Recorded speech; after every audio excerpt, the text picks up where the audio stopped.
அனைவருக்கும் வணக்கம். இந்த வீடியோவில் என்ன தகவல் தெரிஞ்சுக்கிட போகிறேன்னு பார்த்தீங்கன்னா 2024ஆம் ஆண்டிற்கான போட்டித் தேர்வுக்கு தயாராகும் மாணவர்களுக்கான சிறப்பு வினாடி வினா போட்டி வந்து நடைபெற உள்ளது. இது எங்கு நடைபெற உள்ளது, இதில் எந்த மாவட்டத்தைச் சேர்ந்தவர்களும் கலந்துக்கலாம், இதற்கான பரிசு தொகை எவ்வளவு, இதற்கு வந்து வழிகாட்டு நெறிமுறைகள் என்ன, அடுத்து பார்த்தீங்கன்னா இதற்கான சிலபஸ் அப்படிங்கிறத என்னென்ன அப்படிங்கிறத ஒன் பை ஒன்னாக பார்த்துடலாம். இப்போ ஃபஸ்ட்டாக என்ன கொடுக்குன்னு பார்த்தீங்கன்னா போட்டித் தேர்வுக்கு தயாராகும் மாணவர்களுக்கான சிறப்பு வினாடி வினா 2024. இது வந்து எங்கே நடைபெறுதுன்னு பார்த்தீங்கன்னா விருதுநகர் மாவட்டத்தில் தான் இதற்கான போட்டி நடைபெறுது.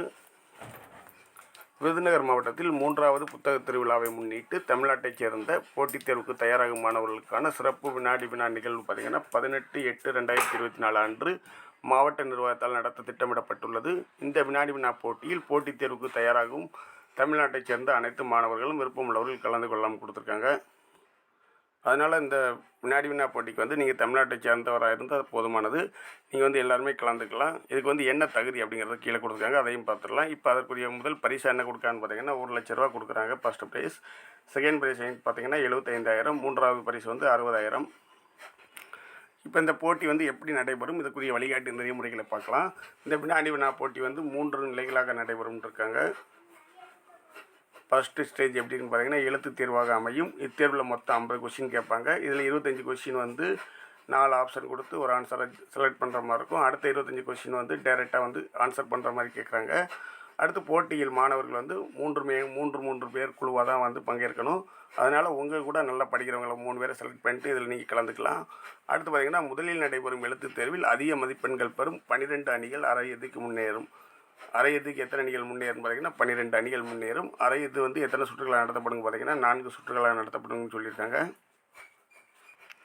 அடுத்து பார்த்திங்கன்னா செமிஃபைனல்லேருந்து ஃபைனலுக்கு முன்னேறும்னு பார்த்தோம்னா அரையிறுதியில் சிறப்பாக செயல்படும் 6 அணிகள் வந்து இறுதி நிலைக்கு தேர்வு செய்யப்படும். மொத்தம் வந்து லாஸ்ட்டாக ஃபைனலுக்கு வந்து 6 அணிகள் செல்லும். இதில் பார்த்திங்கன்னா இறுதி நிலை வந்து 6 சுற்றுகளாக சும்மா 1.5 மணி நேரம் நடத்தப்படும் சொல்லியிருக்காங்க.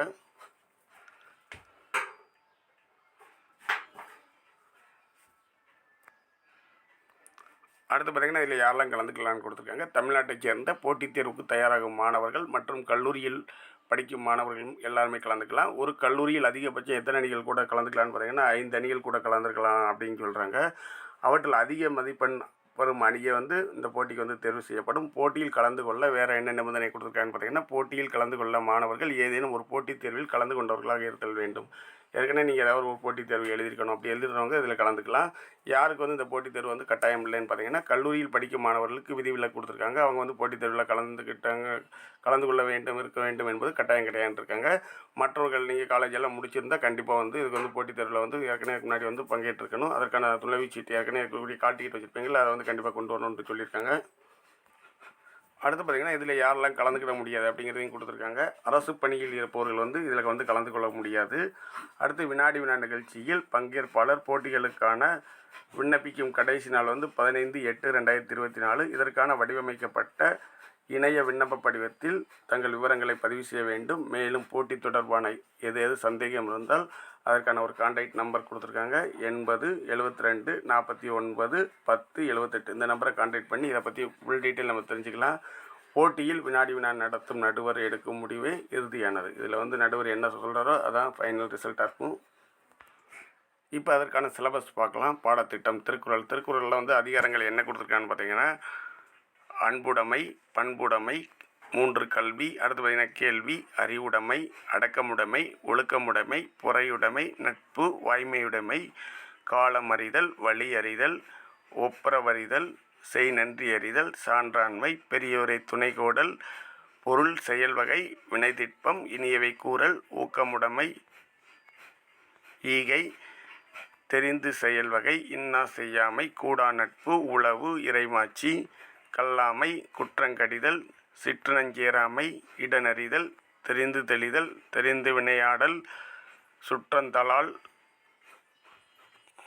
பொச்சாவாமை, செங்கோன்மை, கொடுங்கோன்மை, வெறுவந்து செய்யாமை, கண்ணோற்றம், ஒற்றாடல், மடியின்மை, ஆள்வினையுடைமை, இடுக்கண் அழியாமை, அமைச்சியல், சொல்வன்மை, வினைத்தூய்மை, வினை செயல்வகை, தூது, மன்னரை சேர்ந்தொழுதல், குறிப்பறிதல், அவையறிதல், அவை அஞ்சாமை.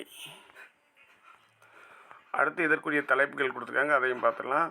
மதச்சார்பற்ற தனித்தன்மையுள்ள இலக்கியம், அன்றாட வாழ்வியலோடு தொடர்பு தன்மை, மானுடத்தின் மீதான திருக்குறளின் தாக்கம், திருக்குறளும் மாறாத விழுமியங்களும், அதில் பார்த்திங்கன்னா சமத்துவம், மனித நேயம் முதலானவை கொடுத்துருக்காங்க. சமூக, அரசியல், பொருளாதார நிகழ்வுகளில் திருக்குறளின் பொருத்தப்பாடு, திருக்குறளில் தத்துவ கோட்பாடுகள், இதில் இருந்தால் உங்களுக்கு கொஷின் வரும். அடுத்து பார்த்திங்கன்னா சங்க இலக்கியங்களில் என்ன கொஷின், எதில் கொஷின் கேட்பான்னு பார்த்திங்கன்னா அதுக்குரிய தலைப்புகள் கொடுத்துருக்காங்க. சங்க இலக்கிய நூல்கள், அதற்குரிய நூலாசிரியர்கள், சங்க இலக்கியங்கள் வாயிலாக அறியப்படும் முக்கிய செய்திகள், சங்க இலக்கியங்களில் பிரபலமான பாடல்கள், பள்ளி பாடநூலில் சங்க இலக்கிய பாடல்கள் எதெல்லாம் இருக்குது அதை பார்த்துக்கணும். அடுத்து சங்க இலக்கியங்கள் தொடர்பான கட்டுரைகள், சங்க இலக்கியங்களில் தொடர்பான நூல்கள், புகழ்பெற்ற சங்க இலக்கிய மேற்கோள்கள், சங்க இலக்கியங்களும் தொல்காப்பியமும், சங்க இலக்கியங்களும் தற்காலமும், சங்க இலக்கியங்கள் மற்றும் பிற நுண்கலைகளில் ஏற்படுத்திய தாக்கம். இதில் பார்த்திங்கன்னா எந்தெந்த துறையில் வந்து ஏற்படுத்தியிருக்கு, எந்தெந்த கலைகள்னு பார்த்திங்கன்னா இசை, ஓவியம், சிற்பம் மற்றும் திரைப்படக்கலை உள்பட எந்த பிற நுண்கலைகள் ஏற்படுத்திய தாக்கத்தை பற்றி எழுத வேண்டியிருக்கும். அதனால் இந்த வினாடி வினா தேர்வுக்கு தயாராகவங்க, இந்த வினாடி வினா போட்டிக்கு தயாராகவங்க வந்து இந்த டாப்பிக்கில் வந்து நல்லா படிச்சுக்கோங்க. என்னென்ன டாபிக் இருக்குது அப்படிங்கிறத மறுபடியும் நல்லா வீடியோ வந்து பாஸ் பண்ணி பார்த்துக்கோங்க. இந்த வீடியோ வந்து உங்களுக்கு பயனுள்ளதாக இருக்கும்னு நம்புகிறோம். இந்த வீடியோ வந்து பயனுள்ளதாக இருந்தால் நம்ம சேனலுக்கு லைக் பண்ணுங்கள், சப்ஸ்கிரைப் பண்ணுங்கள், உங்கள் ஃப்ரெண்ட்ஸ்க்கு ஷேர் பண்ணுங்கள். Thank you friends.